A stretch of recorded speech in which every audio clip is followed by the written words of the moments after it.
Good morning 7th class. आज आप 16वां पाठ करना बेटा। इदू पहला आप 12 तो लैके 15 तक पाठ कर चुके हैं। ये अपने टर्म सैकेंड दे पाठ है। खेतरी सभ्याचार का विकास पाठ 16वें का नाम है। मध्यकालीन भारत विच सभ्याचार जिवें कि भाषा, साहित्य, चित्रकला अते संगीत आदि का विकास होया। मध्यकालीन युग हुंदा की है, किन्ने तो किन्ने तक मध्यकालीन युग है, तुसी याद रखना है 800 ईस्वी तो लैके 1200 ईस्वी तक। इन्हां विच खेतरी भाषावां, साहित्य, चित्रकला अते संगीत का विकास होया। भाषा देखो, हरेक इलाके दे अलग अलग भाषा दसणगे कि भारत हुण उत्तर है, पूरब है, पश्चिम है, दक्षिण है, मतलब 4 दिशावां। उन्हां विचों आपां उत्तर ते दक्षिण बारे गल करदे हैं कि उत्तरी भारत दे विच किहड़ी-किहड़ी भाषावां शामिल सी या लोग बोलते सी, किन्ना दा विकास होया सी। मध्यकालीन युग दौरान उत्तरी भारत विच गुजराती, बंगाली ते मराठी, लाइन टिक कर लो, आदि भाषावां दा विकास होया। ये विकास दी गति उस समय होर भी तेज हुई जदों भगती लहर दे महान संतां ने खेतरी भाषावां विच भगती लहर दा प्रचार किया। अगे दक्षिणी भारत विच किहड़ियां भाषावां है आपां नूं पता है, तेलुगु, कन्नड़, तामिल, तुलु, संस्कृत, आ सारियां भाषावां बोलियां जांदियां उत्थे। इन्हां भाषावां विच संस्कृत विच बहुत सारियां साहित्यिक ते धार्मिक रचनावां दा अनुवाद किया गया। अनुवाद हुंदा ट्रांसलेट किया जाना। संस्कृत विच लिखी गई रामायण, लाइन टिक करो, दा कंबन ने, कंबन मतलब एक ट्रांसलेटर सी जिन्हें ट्रांसलेट की सी, पूरी अनुवाद किया सी पूरी किताब दा तामिल भाषा दे विच। फिर है दिल्ली सल्तनत दे समय, जदों दिल्ली सुल्तान आए, उन्हां दे दौरान भगती लहर के कारण हिंदी, गुजराती, मराठी, तेलुगु, तामिल, पंजाबी, कन्नड़ इन्हां भाषावां का विकास होया।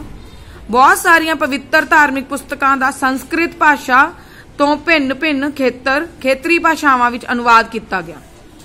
समा बीतण नाल हिंदी अते फारसी भाषावां दे सुमेल नाल एक नवीं भाषा उर्दू होंद विच आई। इस चीज नूं तुसीं ध्यान रखना है कि उर्दू भाषा किहदे सुमेल नाल बनी सी, हिंदी ते फारसी दे नाल। विजयनगर राज दे शासन काल दौरान भी संस्कृत भाषा का विकास हुंदा रहा। अगे है मुगल काल। मुगल काल नूं फारसी भाषा का सुनहरी युग कहा जाता है। यह मुगल साम्राज्य की सरकारी भाषा सी, लाइन टिक कर लो। तुहानूं ये 1 नंबर च आ सकता है कि मुगल साम्राज्य की सरकारी भाषा किहड़ी है, तुसीं जवाब दोगे उदों फारसी भाषा। सिट्टे वजों पंजाब विच फारसी भाषा नूं बहुत उत्साहित किया गया। अकबर बादशाह ने रामायण अते महाभारत का संस्कृत भाषा तो फारसी विच अनुवाद किया या करवाया। उपरोक्त तो इलावा पंजाबी भाषा दी भी मुगल काल दौरान बहुत उन्नति हुई। हिंदी भाषा का भी एक महत्वपूर्ण भाषा होने वजों बहुत विकास होया। मुगल काल समय ही उर्दू भाषा का विकास होना शुरू हो गया सी। अगे आप गल करांगे साहित्य बारे। देखो हुण गल कीती सी आपां भाषा बारे, 4 जगहां ते भाषा दसी सी कि उत्तरी भारत दे विच, दक्षिणी भारत दे विच, दिल्ली सल्तनत वेले ते मुगल काल वेले। हुण आपां गल करांगे साहित्य दी। साहित्य हुंदा रजे कोई भी लिखती फॉर्म दे विच, लिखती रूप दे विच अपने कोल जदमियां किताब भी है, एक साहित्य है। चाहे परचे होन, चाहे किताबां होन, चाहे मैगजीन्स होन, चाहे ग्रंथ होन, उपनिषद होन, अरण्यक होन, ये सारे की है, ये साहित्य है। लिखती रूप दे विच जो आपां नूं इन्फॉर्मेशन पाई जाती है उन्होंने साहित्य बोलिया जाता है। मध्यकालीन भारत विच साहित्य नूं उस समय दे सारे वंशां दे शासकां दी सरप्रस्ती प्राप्त होने कारण साहित्य दी बहुत उन्नति हुई। उत्तरी भारत विच देखो राजपूत शासकां ने दे राजकाल दौरान साहित्य का बहुत विकास होया, क्योंकि इस नूं उन्हां सारे शासकां दी सरप्रस्ती प्राप्त सी। चंद बरदाई ने पृथ्वीराज रासो नाम दे ग्रंथ की रचना की। टिक लाइन आपे कर लिया करो जो तुहानूं लगदा कि इंपॉर्टेंट है। बंगाल दे राजकवि जयदेव ने गीत गोबिंद नां दा प्रसिद्ध ग्रंथ लिखिया, जिस विच उसने कृष्ण अते राधा दे प्यार का वर्णन किया है। कलहन ने एक इतिहासिक पुस्तक राज तरंगनी लिखी। इस ग्रंथ तो कश्मीर दे उस समय दे इतिहास बारे जानकारी मिलती है। बहलन ने विक्रमांक देवचरित नां दी प्रसिद्ध पुस्तक लिखी। इस विच चालुक्य राज विक्रमादित्य 6वें ने दे जीवन का वर्णन किया गया है। कथा सरित सागर संस्कृत भाषा की एक प्रसिद्ध रचना है। यह एक कहानियां का संग्रह है। अगे है दक्षिणी भारत विच साहित्य का विकास। चौल शासकों के राजकाल विच साहित्य की बहुत उन्नति हुई। इस समय दौरान बहुत सारा साहित्य तमिल, तेलुगु, कन्नड़ भाषावां विच लिखा गया। कंबन द्वारा, जिवें आपां पहलां भी गल कर चुके हैं कि तमिल भाषा विच रामायण नूं अनुवाद किया गया, जो इसकी उदाहरण है। कन्नड़ भाषा विच बहुत सारियां पुस्तकां लिखिया गईयां। महाभारत का संस्कृत तो तेलुगु भाषा विच अनुवाद किया गया। ये लाइन भी टिक कर लो। दिल्ली सल्तनत वेले देखो साहित्य का की होया। दिल्ली सुल्ताना दे राजकाल विच फारसी राज भाषा सी। राजभाषा मतलब जो भी उन्होंने ऑफिशियल काम किए जाते सी, फारसी भाषा विच किए जाते सी। इस करके इस समय दौरान इस भाषा का बहुत विकास होया। जो भी साहित्य लिखा गया वो इसे विच ही लिखा गया। अमीर खुसरो और अमीर हुसैन दहलवी ने आदि प्रसिद्ध फारसी कवियां ने फारसी भाषा विच बहुत सारिया कवितावां लिखियां। इस भाषा विच जियाउद्दीन बरनी, मिनहाज अल शिराज वर्गे इतिहासकार, इबन बतूता आदि वर्गे यात्रियों ने राजियां, प्रमुख राजनीतिक घटनावां अते लोकां दे जीवन बारे लेख लिखे। दिल्ली सल्तनत समय रामानुज, जयदेव आदि संस्कृति दे प्रसिद्ध लेखक सन। संस्कृति दियां बहुत सारिया रचनावां दा खेतरी भाषावां फारसी अते अरबी भाषा विच अनुवाद किया गया। अमीर खुसरो एक प्रसिद्ध हिंदी लेखक भी सी। विजयनगर राज दे शासकों के राजकाल दौरान भी साहित्य ने बहुत उन्नति की। उन्होंने बहुत सारिया खेतरी भाषावां तमिल, तेलुगु, कन्नड़, संस्कृत आदि भाषावां नूं सरप्रस्ती दी। ये सारिया साउथ दियां, दखन दियां भाषावां सी। कृष्ण देव राय संस्कृत अते तेलुगु भाषा का प्रसिद्ध कवि सी। उसने अलमुक्ता मालदा नां दी कविता तेलुगु भाषा विच लिखी। इन्ने औखे नहीं आणगे तुहानूं, ये जस्ट तुसीं रीड कर लो एक बारी, दोबारा जरूर घरे जाके पढ़ना है। मुगल शासकों दौरान साहित्य का विकास। मुगल शासक आप भी महान विद्वान सन। बाबर ने बाबरनामा जां तुझके बाबरी नां दी प्रसिद्ध आत्मकथा लिखी। यह पुस्तक तुर्की भाषा विच लिखी गई सी। अकबर ने साहित्य के विकास नूं काफी उत्साहित किया।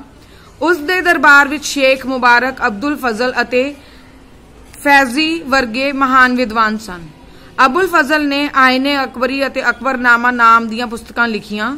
अकबर बादशाह ने रामायण, महाभारत, राजतरंगिणी, पंचतंत्र आदि संस्कृत दियां प्रसिद्ध रचनावां दा फारसी भाषा विच अनुवाद करवाया।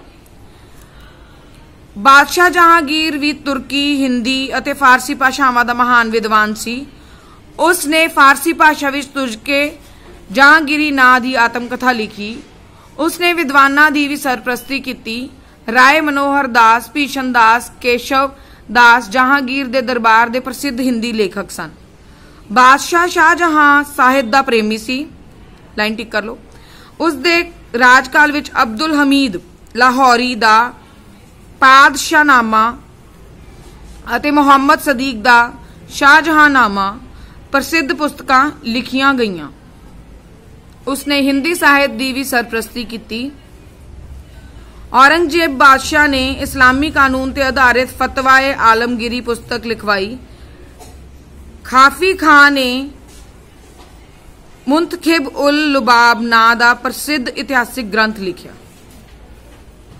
इस तो बाद आप चित्रकला बारे पढ़ना रजे। राजपूत युग दौरान चित्रकला का विकास। राजपूत शासकों के राजकाल विच कागजां उत्ते चित्र बनाने शुरू किए गए या हो गए सन। इस युग विच चित्रकला की पाल अते अपभ्रंश शैली की वरतों की गई। बुद्ध धर्म के ग्रंथों विच पाल शैली के चित्र प्राप्त हुंदे हन। इन्हां चित्रां विच सफेद, काले, लाल ते नीले रंग की वरतों की जाती है। लाइन टिक कर लो। अपभ्रंश शैली के चित्रां विच लाल अते पीले रंग की वरतों की जाती है। इस शैली के चित्र जैन धर्म अते पुराने ग्रंथों विच मिलती है। दिल्ली सल्तनत काल विच चित्रकला का विकास। दिल्ली सल्तनत काल विच दीवारां, छत्तां आदि उत्ते चित्रकारी की जाती सी। मुहम्मद तुगलक का एक चित्र इस समय की चित्रकला का सुंदर नमूना है। राज दरबार के चित्रकार दिल्ली सुल्ताना ਦੀਆਂ ਤਸਵੀਰਾਂ ਬਣਾਉਂਦੇ ਸਨ। ਅੱਗੇ ਹੈ ਮੁਗਲ ਬਾਰੇ, ਮੁਗਲ ਕਾਲ ਬਾਰੇ ਕਿ ਉਦੋਂ ਚਿੱਤਰਕਲਾ ਕਿਵੇਂ ਸੀ। ਉਦੋਂ ਬਹੁਤ ਵਧੀਆ ਸੀ। ਪਹਿਲੀ ਲਾਈਨ ਵੀ ਇਹੀ ਤੁਹਾਨੂੰ ਦੱਸੀ ਹੈ ਕਿ ਮੁਗਲ ਸ਼ਾਸਕ ਚਿੱਤਰਕਲਾ ਦੇ ਸਰਪ੍ਰਸਤ ਸਨ, ਇਸ ਕਰਕੇ ਮੁਗਲਾਂ ਦੇ ਰਾਜਕਾਲ ਸਮੇਂ ਇਸ ਕਲਾ ਦਾ ਬਹੁਤ ਵਿਕਾਸ ਹੋਇਆ। ਮੁਗਲ ਸ਼ਾਸਕ ਬਾਬਰ ਅਤੇ ਹਿਮਾਯੂ ਵਿੱਚ ਬਹੁਤ ਦਿਲਚਸਪੀ ਲੈਂਦੇ ਸੀ ਚਿੱਤਰਕਲਾ ਦੇ ਵਿੱਚ। ਹਿਮਾਯੂ ਨੇ ਦੋ ਪ੍ਰਸਿੱਧ ਚਿੱਤਰਕਾਰ ਅਬਦੁਲ ਸਮਦ ਤੇ ਸੈयद ਅਲੀ ਨੂੰ ਈਰਾਨ ਤੋਂ ਆਪਣੇ ਨਾਲ ਦਿੱਲੀ ਲਿਆਂਦਾ ਸੀ। ਅਕਬਰ ਨੇ ਚਿੱਤਰਕਲਾ ਦੇ ਵਿਕਾਸ ਦੇ ਲਈ ਇੱਕ ਵੱਖਰੇ ਵਿਭਾਗ ਦੀ ਸਥਾਪਨਾ ਕੀਤੀ। ਇਸ ਵਿਭਾਗ ਨੇ ਪੁਸਤਕਾਂ ਨੂੰ ਚਿੱਤਰਿਤ ਕਰਨ ਦੇ ਨਾਲ-ਨਾਲ ਬਾਦਸ਼ਾਹਾਂ ਦੀ ਤਸਵੀਰਾਂ ਵੀ ਬਣਵਾਈਆਂ। ਦਸਵੰਤ ਅਤੇ ਬਾਸਵਾਨ, ਇਹ ਲਾਈਨ ਟਿਕ ਕਰ ਲਓ, ਅਕਬਰ ਦੇ ਦਰਬਾਰ ਦੇ ਦੋ ਪ੍ਰਸਿੱਧ ਚਿੱਤਰਕਾਰ ਸਨ। ਆਊਗਾ ਕੁਐਸਚਨ ਚ। ਜਹਾਂਗੀਰ ਆਪ ਵੀ ਇੱਕ ਵਧੀਆ ਚਿੱਤਰਕਾਰ ਸੀ। ਉਸ ਦੇ ਕਾਰਜਕਾਲ ਦੌਰਾਨ ਸੂਖਮ ਚਿੱਤਰਕਾਰੀ ਦਾ ਵਿਕਾਸ ਹੋਣਾ ਸ਼ੁਰੂ ਹੋ ਗਿਆ। ਉਸਤਾਦ ਮਨਸੂਰ, ਅਬੁਲ ਹਸਨ, ਫਾਰੂਕ ਬੇਗ, ਮਾਧਵ ਆ ਜਹਾਂਗੀਰ ਦੇ ਦਰਬਾਰ ਦੇ ਪ੍ਰਸਿੱਧ ਚਿੱਤਰਕਾਰ ਸਨ। ਲਾਸਟ ਆਪਾਂ ਗੱਲ ਕਰਦੇ ਹਾਂ ਸੰਗੀਤ ਬਾਰੇ। ਮੱਧਕਾਲੀਨ ਯੁੱਗ ਵਿੱਚ ਉੱਤਰੀ ਅਤੇ ਦੱਖਣੀ ਭਾਰਤ ਵਿੱਚ ਸੰਗੀਤ ਦਾ ਵਿਕਾਸ ਹੋਇਆ। ਇਸ ਸਮੇਂ ਰਾਜਪੂਤ ਸ਼ਾਸਕਾਂ ਨੇ ਇਸ ਚੀਜ਼ ਦਾ ਬਹੁਤ ਵਿਕਾਸ ਕਰਵਾਇਆ। ਤੀਜੀ ਲਾਈਨ ਤੇ ਆਓ। ਉਹਨਾਂ ਨੇ ਦਰਬਾਰ ਵਿੱਚ ਸੰਗੀਤਕਾਰਾਂ ਦਾ ਬਹੁਤ ਸਤਿਕਾਰ ਅਤੇ ਮਾਣ ਕੀਤਾ ਜਾਂਦਾ ਸੀ। ਇਸ ਯੁੱਗ ਦੌਰਾਨ ਰਾਗ ਸਿਸਟਮ ਤੇ ਆਧਾਰਿਤ ਭਾਰਤੀ ਕਲਾਸੀਕਲ ਸੰਗੀਤ ਆਪਣੀ ਚਰਮ ਸੀਮਾ ਤੇ ਸੀ। ਉਸ ਸਮੇਂ ਸੰਗੀਤ ਦੇ ਦੋ ਹਿੰਦੁਸਤਾਨੀ ਸੰਗੀਤ ਸਕੂਲ ਅਤੇ ਕਰਨਾਟਕ ਸੰਗੀਤ ਸਕੂਲ ਸਨ। ਉਪਰੋਕਤ ਦੇ ਇਲਾਵਾ ਸਾਡੇ ਲੋਕ ਗੀਤ ਸਾਡੇ ਸੰਗੀਤ ਦੇ ਅਮੀਰ ਵਿਰਸੇ ਤੇ ਚਾਨਣਾ ਪਾਉਂਦੇ ਸਨ। ਦਿੱਲੀ ਸਲਤਨਤ ਕਾਲ ਵਿੱਚ ਸੰਗੀਤ ਦਾ ਵਿਕਾਸ, ਸੇਮ ਉਹੀ ਚੀਜ਼ ਕਿ ਦਿੱਲੀ ਸਲਤਨਤ ਦੌਰਾਨ ਵੀ ਸੰਗੀਤ ਦਾ ਬਹੁਤ ਵਿਕਾਸ ਹੋਇਆ। ਦੂਜੀ ਲਾਈਨ 'ਚ ਦੇਖੋ ਲਿਖਿਆ ਕਿ ਇਸ ਕਾਲ ਵਿੱਚ ਅਮੀਰ ਖੁਸਰੋ ਸੰਗੀਤ ਸ਼ਾਸਤਰ ਦਾ ਵਿਦਵਾਨ ਅਤੇ ਕਵੀ ਸੀ। ਉਸਨੇ ਤਬਲੇ ਅਤੇ ਸਿਤਾਰ ਦੀ ਖੋਜ ਕੀਤੀ। ਕਹਿੰਦੇ ਹਨ ਕਿ ਮੁਹੰਮਦ ਤੁਗਲਕ ਦੇ ਰਾਜ ਦਰਬਾਰ ਵਿੱਚ 1200 ਸੰਗੀਤਕਾਰ ਸਨ। ਲਾਈਨ ਟਿਕ ਕਰ ਲਓ। ਫਿਰੋਜ਼ ਤੁਗਲਕ ਤਾਂ ਹਰੇਕ ਸ਼ੁੱਕਰਵਾਰ ਵਾਲੇ ਦਿਨ ਇੱਕ ਸੰਗੀਤ ਸਭਾ ਬੁਲਾਉਂਦਾ ਸੀ। ਸੂਫੀ ਸੰਤਾਂ ਅਤੇ ਭਗਤਾਂ ਦੀ ਵੀ ਸੰਗੀਤ ਵਿੱਚ ਬਹੁਤ ਰੁਚੀ ਸੀ। ਗਵਾਲੀਅਰ ਦਾ ਰਾਜਪੂਤ ਰਾਜਾ ਮਾਨ ਸਿੰਘ ਸੰਗੀਤ ਪ੍ਰੇਮੀ ਸੀ। ਉਸ ਦੇ ਦਰਬਾਰ ਵਿੱਚ ਬੈਜੂ ਅਤੇ ਪਾਂਡਵੀ ਦੋ ਪ੍ਰਸਿੱਧ ਸੰਗੀਤਕਾਰ ਸਨ, ਜਿਨ੍ਹਾਂ ਨੇ ਸੰਗੀਤ ਸ਼ਾਸਤਰ, ਮੀਮਾਂਸਾ ਅਤੇ ਸੰਗੀਤ ਰਾਜ ਨਾਂ ਦੇ ਦੋ ਗ੍ਰੰਥ ਲਿਖੇ। ਫਿਰ ਮੁਗਲਾਂ ਦੇ ਵਿੱਚ ਦੇਖੋ ਸੰਗੀਤ ਦਾ ਬਹੁਤ ਵਿਕਾਸ ਹੋਇਆ। ਮੁਗਲ ਆਪ ਬਹੁਤ ਸੰਗੀਤ ਦੇ ਪ੍ਰੇਮੀ ਸਨ। ਬਾਬਰ ਅਤੇ ਹਿਮਾਯੂ ਸੰਗੀਤ ਦੇ ਮਹਾਨ ਪ੍ਰੇਮੀ ਸਨ। ਤੀਜੀ ਲਾਈਨ 'ਚ ਦੇਖੋ, ਹਿਮਾਯੂ ਹਫ਼ਤੇ ਵਿੱਚ 2 ਦਿਨ ਅਲੱਗ ਬੈਠ ਕੇ ਸੰਗੀਤ ਸੁਣਦਾ ਹੁੰਦਾ ਸੀ। ਅਕਬਰ ਸੰਗੀਤ ਕਲਾ ਵਿੱਚ ਦਿਲਚਸਪੀ ਲੈਂਦਾ ਸੀ। ਉਹ ਆਪ ਇੱਕ ਗਾਇਕ ਸੀ। ਉਸ ਨੂੰ ਸੰਗੀਤ ਦੇ ਸੁਰ ਅਤੇ ਤਾਲ ਦਾ ਪੂਰਾ ਪਤਾ ਸੀ। ਉਸ ਦੇ ਦਰਬਾਰ ਵਿੱਚ ਤਾਨਸੇਨ ਵਰਗੇ ਉੱਚ ਕੋਟੀ ਦੇ ਗਾਇਕ ਸਨ। ਇਹ ਲਾਈਨ ਟਿਕ ਕਰੋ। ਉਸ ਨੇ ਬਹੁਤ ਸਾਰੇ ਰਾਗ ਅਤੇ ਰਾਗਨੀਆਂ ਲਿਖੀਆਂ। ਤਾਨਸੇਨ ਦੇ ਇਲਾਵਾ ਬੈਜੂ ਬਾਵਰਾ ਅਤੇ ਸੂਰਦਾਸ ਉੱਚ ਕੋਟੀ ਦੇ ਗਾਇਕ ਸਨ। ਇਹ ਦੋਨੇ ਨਾਮ ਬਹੁਤ ਇੰਪੋਰਟੈਂਟ ਹੈ। ਜਹਾਂਗੀਰ ਅਤੇ ਸ਼ਾਹਜਹਾਂ ਬਾਦਸ਼ਾਹ ਵੀ ਸੰਗੀਤ ਕਲਾ ਦੇ ਪ੍ਰੇਮੀ ਸਨ। ਉਹਨਾਂ ਨੇ ਬਹੁਤ ਸਾਰੇ ਦਰਬਾਰੀ ਸੰਗੀਤਕਾਰ ਰੱਖੇ। ਮੁਗਲ ਕਾਲ ਵਿੱਚ ਸ੍ਰੀ ਗੁਰੂ ਅਰਜਨ ਦੇਵ ਜੀ ਨੇ ਰਾਗ ਰਾਗਨੀਆਂ ਦੇ ਅਨੁਸਾਰ ਆਦਿ ਗੁਰੂ ਗ੍ਰੰਥ ਸਾਹਿਬ ਦੀ ਰਚਨਾ ਕੀਤੀ ਸੀ।